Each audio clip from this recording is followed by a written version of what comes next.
గద్దర్ అవార్డుల ప్రధానోత్సవం అనంతరం Telangana FDC chairman Dil రాజు చేసిన కామెంట్లు ప్రాధాన్యం సంతరించుకున్నాయి.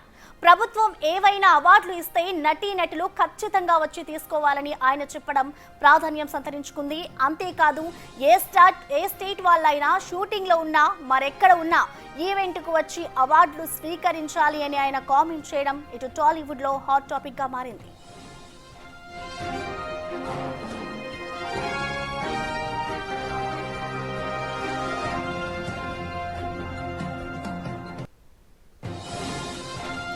దిల్ రాజు చురుకలతో అవార్డుల ఫంక్షన్ కు వచ్చిన వారి సంగతి కాస్త పక్కన పెడితే రాని వారి ఎవరు ఎందుకు రాలేదు అన్న చర్చ ఫిలిం ఇండస్ట్రీలో జోరుగా సాగుతోంది.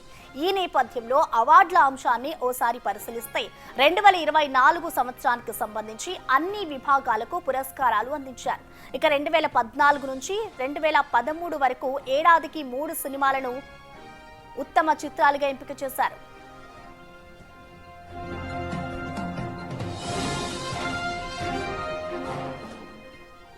దీనిపై పూర్తి డీటెయిల్స్ ని మా ప్రతినిధి సుజాత లైవ్ లో అందిస్తారు. సుజాత, మనం చూస్తున్నాం ఏదైతే మొన్న గద్దర్ అవార్డ్స్ జరిగాయో దానికి సంబంధించి నిన్న దిల్ రాజు కొన్ని వ్యాఖ్యలు చేశారు. గద్దర్ అవార్డ్స్ కి కొంతమంది హాజరు కాలేదు, ఇన్విటేషన్ ఇచ్చినా కూడా అంటూ కూడా ఆయన కొంతమందికి చురుకలు అంటించారు. అసలు ఎవరెవరు హాజరు కాలేదు, డీటెయిల్స్ ఏ విధంగా ఉన్నాయి, దీనికి సంబంధించి ఎవరైనా స్పందించారా దిల్ రాజు వ్యాఖ్యల పట్ల?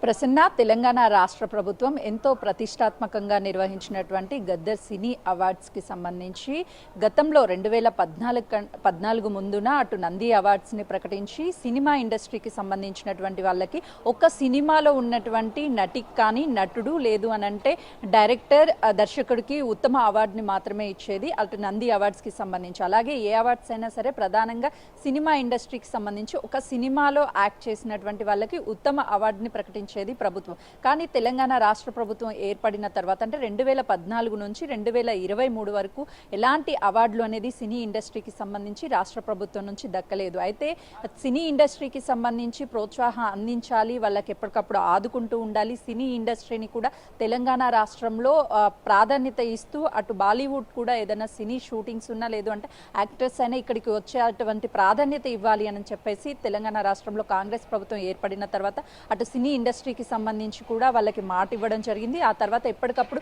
సినీ ఇండస్ట్రీకి సంబంధించి అంటే సినిమా టికెట్ ధరలు పెంచుకుంటామన్నా లేదు అని అంటే సినిమాల రిలీజ్కి సంబంధించి కావచ్చు, థియేటర్కి సంబంధించి ఎలాంటి సమస్యలు ఉన్నా సరే ఎప్పటికప్పుడు సినిమాటోగ్రాఫ్కి సంబంధించినటువంటి మంత్రి కోమటిరెడ్డితో పాటు అటు సీఎం రేవంత్ రెడ్డి పర్యవేక్షిస్తూ వాళ్ళ ఆధ్వర్యంలో ప్రతిదీ కూడా అటు పబ్లిక్ ఎలాంటి ఇబ్బందులు లేకుండా సినిమా ప్రియులకి ఇటు సినిమాకి సంబంధించినటువంటి ఎక్కడికెక్కడ టికెట్ రేట్స్ కావచ్చు వీటన్నిటిని కూడా ప్రోత్సహిస్తూ వచ్చారు. అయితే సినీ ఇండస్ట్రీని ప్రాధాన్యత ఇవ్వడానికి గద్దర్ సినీ అవార్డ్స్ని కూడా ప్రకటించింది. దాదాపు 6 నెలల నుంచి ఈ అవార్డ్స్ గురించి అందరినీ కోఆర్డినేట్ చేయడం కానీ లేదు అని అంటే ఎవరెవరిని సెలెక్ట్ చేయాలి అని కేటగిరీలు ఉంటాయి. నిన్న film development corporation chairman Dil Raju మాట్లాడుతూ అంటే కేవలము ఒక రోజుతో అయినటువంటి ప్రోగ్రాం కాదు, 6 నెలల కష్టం ఉంది, ఎంతో మంది దీని వెనుక పనిచేశారు. ఎందుకు అనంటే చాలా వరకు ఈ అవార్డ్స్కి సంబంధించి సినిమాలని సెలెక్ట్ చేసేటువంటి టైంలో ఒక కమిటీలో 6 నుంచి 10 మంది సభ్యులు ఉంటే ఒక్కొక్కరికి ఒక్కొక్క సినిమా నచ్చుతుంది, మరొకరికి ఆ సినిమా ఆ కేటగిరీలో